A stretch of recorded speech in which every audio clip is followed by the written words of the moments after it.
I'm Jenna Middaugh. Coming up on 11 News at noon, a blast of winter weather. We'll give you a look at what shape the roads are in. Plus, today is a big deadline for Colorado elections, what you need to know. And let's take a live look outside. We are under an 11 breaking weather alert today for snow and cold. Meteorologist Lucy Bergman has the latest. Join us at noon. This is KKTV 11 News at noon.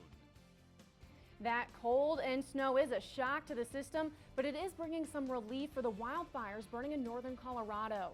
Good afternoon and thanks for joining us. I'm Jenna Middaugh. We are going to start with this 11 breaking weather alert and bring in meteorologist Lucy Bergman. Lucy, are we still seeing snow?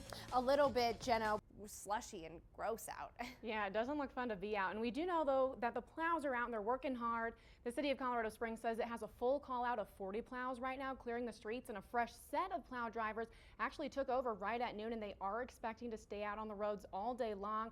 So if you see a plow out while you're driving, just give them plenty of room. You can see in the shot here, it is pretty slushy out there, so they've got a lot of work ahead of them. And we will check back in with our reporter Olivia again later on in this show. But today, 5 community COVID-19 test sites are closed because of the weather. 2 of them are in southern Colorado, the site at the fairgrounds in Pueblo and at the health department in Fremont County. There are multiple other testing sites throughout Colorado Springs and Pueblo still open today.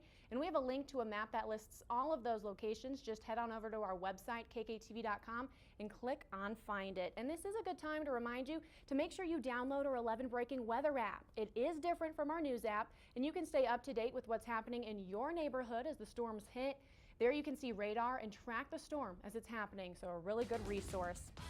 We have an update to an 11 breaking weather alert we've been following. This snow is really helping the fire situation in northern Colorado. Look at these pictures from the Grand Lake Fire Protection District. They show snow falling on the East Troublesome Fire, which is burning in Grand County, and steam rising from the hot spots. The fire has destroyed many homes, including the homes of firefighters working to contain this fire. Fire officials say there are still some places facing a threat from that fire, including the Estes Park area. So far, the East Troublesome Fire has burned more than 192,000 acres. It's 15% contained. Snow is also helping slow the spread of the Cameron Peak Fire. The northern parts of that fire received 12 inches of snow, and officials do not anticipate any fire growth today. The largest fire in state history stands at more than 208,000 acres and is 64% contained.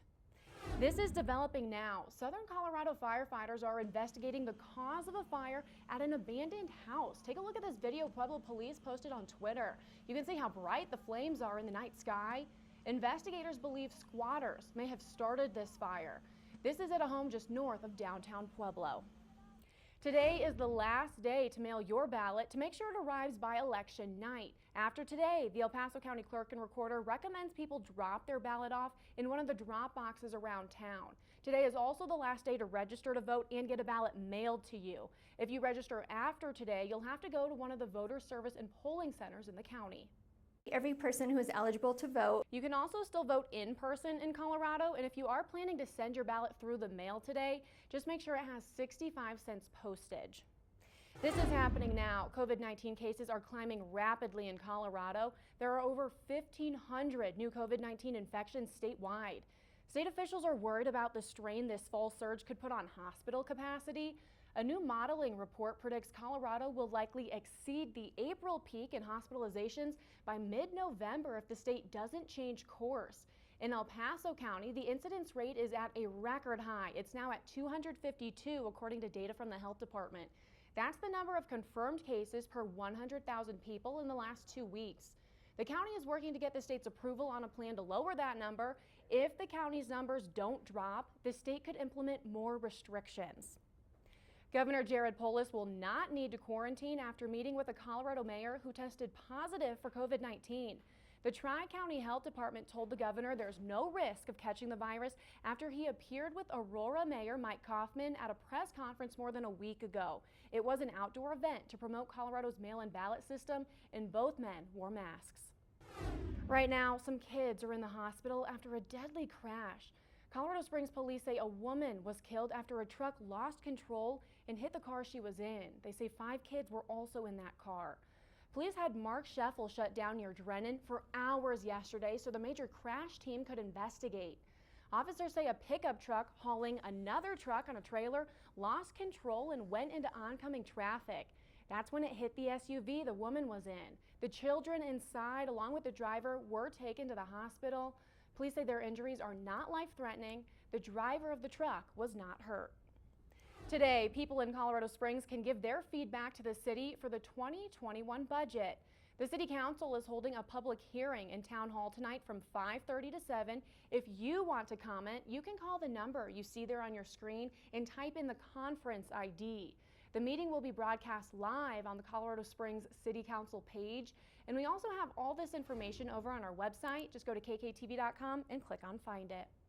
Well, we are just about a week out from Election Day. Coming up on 11 News at noon, how the presidential candidates are handling the days leading up to November 3rd. Plus, the U.S. continues to break records for coronavirus infections. What new restrictions some parts of the country are putting in place. Early voting records are being shattered across the country as the presidential election heads into the final stretch. As Bofta Yamam reports from the White House, the two candidates not only differ on the key issues, but they differ on how they're handling the final 8 days of the campaign. President Trump downplayed coronavirus concerns to a packed crowd of supporters in Allentown, Pennsylvania. CDC guidelines do say essential personnel can continue to work with precautions. However, there are questions about whether campaigning for office is considered essential. Let's check in with Lucy now. All right, Jenna, our temperatures are staying cold today. Olivia DeRocha, KKTV 11 News. We know it's cold out there, Olivia. Thank you for that. Now get back in the car and warm up. Tonight, the Supreme Court is expected to have 9 justices once again. The Senate is ready to confirm appeals court judge Amy Coney Barrett to replace Justice Ruth Bader Ginsburg, who died last month. Barrett's confirmation has moved along despite the Democrats' attempts to stop it or slow it down. They accuse Republicans of a reprehensible power grab and warn that everything from health care to abortion rights is on the line. And once Barrett is confirmed, the Supreme Court will have a 6-3 conservative majority. Cities are imposing more restrictions as the United States hits record numbers of coronavirus infections. Still ahead on 11 News at noon, what health experts think is contributing to this spike. The number of COVID cases are rising in 44 states. On Friday, more than 83,000 new cases were reported, a new record. David Begno has the latest. These are the newly assembled tents at University Medical Center of El Paso. The number of COVID-19 cases in children across the United States is on the rise. According to the American Academy of Pediatrics and the Children's Hospital Association, more than 84,000 children nationwide were diagnosed with the virus in the first half of October. Hundreds of Italians are protesting an 11 p.m. curfew in Naples. It's just one of the new restrictions the government there has put in place to help slow the spread of the virus. France is also tightening restrictions as that country leads Europe in new daily infections. The UN Secretary General says the world must fight COVID together by continuing to wear masks and take other safety precautions. Protecting people from the virus. Even China, a model of combating the virus, is not immune. This week, that country detected 137 new cases in the West, leading to a regional lockdown. We'll be right back.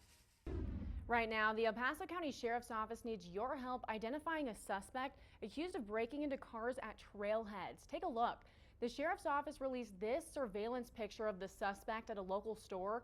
Deputies say they believe this suspect is working with a group. Most of the time, they say the suspects watch for people who hide their purses and wallets before going hiking and then smash the car window in to grab the items once those people leave. Deputies say the suspects then immediately go to a nearby store to use stolen credit cards. And if you recognize this person, call the Sheriff's Office tip line. The number is 719-520-6666. And let's check in with Lucy one more time with our breaking weather alert. All right, we do have that steady snow. Thank you, Lucy, and thank you so much for watching. Remember, KKTV is your breaking news and weather leader. Stick with us here all day for updates on the storm. See you at 4.